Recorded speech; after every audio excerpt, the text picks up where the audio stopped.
주식 투자에 대해 잘 모르는 투자자라도 PER, 일명 퍼는 한 번쯤 들어보셨을 거예요. 최근 4분기 평균 주당 순이익을 주가로 나눈 값이에요. 또는 시가총액을 순이익으로 나눈 것도 퍼죠. 기업 가치를 확인할 수 있는 직관적 지표인데 퍼는 어떻게 계산하고 왜 중요한지, 이 지표를 볼 때 무엇을 조심해야 되는지를 설명해 볼게요. 흔히 주식회사의 몸값은 시가총액을 뜻하죠. 시가총액은 총 주식의 수를 주가로 곱한 거예요. 예컨대 A라는 빵집에 총 주식수가 10주라고 가정해 볼게요. 주당 주가가 1000만원이면 이 회사의 시가총액은 10주 곱하기 1000만원이니 총 1억원이 되죠. 그럼 이 회사의 퍼는 얼마일까요? 이를 알기 위해선 회사의 순이익을 먼저 확인해야 해요. 예컨대 A빵집이 최근 1년간 2천만원의 순이익을 거뒀다면요, 퍼는 시가총액 나누기 순이익이니까 1억원을 2천만원으로 나눈 5가 A빵집의 퍼가 될 거예요. 퍼는 흔히 배수로 부르니까 다시 말해 A빵집의 퍼는 5배 라고 말을 하는 거죠. 퍼가 중요한 이유는요, 크게 두 가지가 있어요. 우선 기업이 버는 순이익으로 몇 년 만에 몸값을 충당할 수 있는지를 알 수 있어요. 한번 A빵집을 산다고 예를 들어볼게요. 시가총액인 1억원을 들여서 이 빵집을 인수하면요, 인수자금을 버는데 몇 년이나 걸리나요? 매년 2천만원씩 버니까 5년이면은 1억원을 벌겠죠. 그리고 이 기간은 정확히 퍼하고 일치해요. 그래서 퍼가 몇 배인지를 보면 특정 기업의 연간 순이익을 기준으로 몇 년 만에 시가총액을 벌 수 있는지 알 수 있죠. 퍼가 중요한 두 번째 이유는요, 기업의 몸값 대비 이익 창출력을 상대적으로 볼 수 있는 지표라서 그래요. 예컨대 A빵집 주변에 라이벌 빵집인 B가 있다고 해볼게요. B빵집의 퍼가 8배면요, B빵집의 시가총액을 버는 데는 8년이 걸리게 된다는 의미죠. A빵집의 퍼가 5배니까 상대적으로 A빵집의 이익 창출력이 B빵집보다 더 좋다고 판단할 수 있을 거예요. 물론 실제 투자에서 이건 이론적인 이야기고요. 흔히들 퍼가 낮으면 가치 투자 관점에서 좋은 종목이라 말하지만 실제로는 그렇지 않은 경우가 훨씬 많아요. 몇 가지 예를 들어볼게요. 우리나라 최대 IT 기업이라 하면 네카라쿠베가 있죠?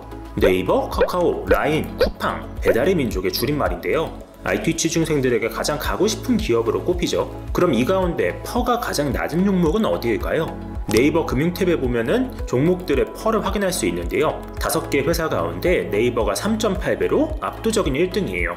흔히들 저 퍼가 좋다고 말하니까 그럼 네이버에 투자하는 게 맞냐는 질문이 나오는데요, 여기서 여러분들이 이해하셔야 할 게 바로 가짜 퍼예요. 쉽게 말해 네이버의 지금 퍼는 허수가 끼어 있다는 의미입니다. 네이버의 순이익을 보면요, 2019년 3,968억원, 2020년 8,450억원에서 2021년 16조 4,775억원으로 급등한 걸 확인할 수 있어요. 그럼 네이버가 진짜 1년 만에 20배 넘게 돈을 벌어들인 것이냐인데 여기에 바로 허수가 끼어 있다는 거죠. 지난해 네이버의 일본 자회사 라인이 야후재팬과 합병되는 과정에서 라인이 처분되면서 회계상 이익이 잡힌 것이거든요. 네이버는 중단사업이익이 총 14조 9,999억원이라고 공시하고 있어요. 쉽게 말해 회계적으로 반영되는 일회성 액수 15조 원은 실제 퍼로 볼 수 없다는 거죠. 그럼 우리가 실제 퍼가 얼마인지를 한번 계산해 볼게요. 네이버의 현재 시가총액인 55조 6천억원에 지난해 순이익에서 중단사업이익을 빼면 1조 4,775억원이니까 시가총액에서 순이익을 나눈 퍼는 37.63배가 나와요. 기록상 퍼인 3.8배와는 차이가 한참 크죠. 또 한 가지 사례를 볼게요. 컴퍼니 가이드 홈페이지에서 퍼를 줄 세울 수 있는데요, 퍼가 가장 낮은 기업으로 솔브레인 홀딩스가 나와요. 무려 0.44배니까 대략 5개월만 영업하면 이 기업의 시가총액을 뽑을 수 있단 말이 될 텐데 역시 사실이 아니겠죠. 이 회사의 순이익 추이를 보면요, 2019년 1,193억원에서 2020년 1조 4,445억원이 된 걸 볼 수 있어요. 이 회사의 재무 분석을 보면요, 중단사업이익이 1조 3,881억원이 반영된 걸 확인할 수 있죠. 2020년 솔브레인 홀딩스가 인적 분할로 솔브레인을 떼냈는데 이 과정에서 일회성 순이익이 늘어난 거예요. 이 회사의 시가총액이 약 6,200억원이니까 2020년 기준 일회성 이익을 뺀 순이익의 퍼는 11.01배로 계산할 수 있습니다. 이걸 통해 볼 수 있는 교훈은 크게 두 가지예요. 우선 퍼가 좋은 지표이긴 하나 무분별하게 낮은 퍼만 골라 투자하는 건 문제가 생길 수 있다는 거고요.